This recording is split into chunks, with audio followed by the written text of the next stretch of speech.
It's Wednesday, July 27th. I'm GHK Lall on Kaieteur Radio 99.1 and 99.5 FM. Welcome to the National Outlook. We're going to speak a little bit longer today. I was going very, very briefly on Monday and Tuesday programs. So we will speak a little longer today. EPA weakens regulatory discipline for Exxon's benefit.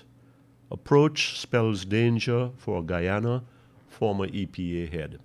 The EPA, Guyana's Environmental Protection Agency, has been doing that.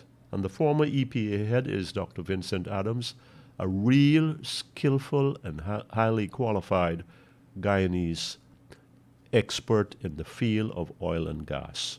I can tell you that this man has worked for decades with the United States Department of Energy, and he became very, very senior, in charge of billion-dollar budgets, visited a number of places around the world, and he's got a lot of degrees in the oil sector, a lot of university qualifications.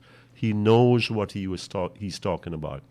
He did some good things there which are being ignored. But I want to look at the EPA in a different light today.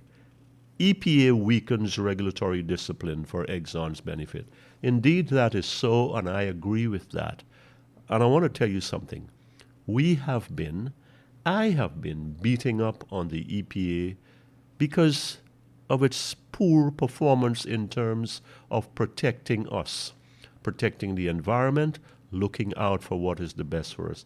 But you know, that really is not the right thing, because we have a habit in this country of beating up on institutions that fail us and the people in them that lead them that are not doing what we think is appropriate for the serious duties that goes with their management and leadership heights. The Guyana Police Force suffers from the same beating from us because of its failures perceived in rail, and the Environmental Protection Agency, the EPA, has come in for more than its share of the licks, as we say here. And you know, but it's not those people. It's not the GPF and the EPA. Let's get real here. Let's get to the real. The EPA and the GPF is only as good as the political leaders who stand over them want what they want for Guyana. I am going to come on the record here and say, if the president and the vice president really, truly, sincerely, genuinely wants what is best for Guyana from this oil, then they will free up the EPA. It will not be muzzled, and it will not be silent, and it will not be impotent. They will empower, the president and the vice president will empower the head of the EPA, its senior managers and its officers. Go out there and do what has to be done and get it done for our benefit. But I don't think it has been so, which is why these guys are working within a very narrow constraint, and they come up short, but they have to take the blows. They have to take the blows quietly, but it's not them.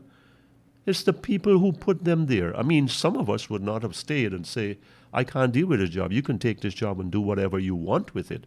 But some people, they don't have other prospects, or they don't have, a foreign passport. So they have to stay here and take it, whatever is dished out at them. So, yes, indeed, that the EPA is weaker and weakened, and we must really be cognizant.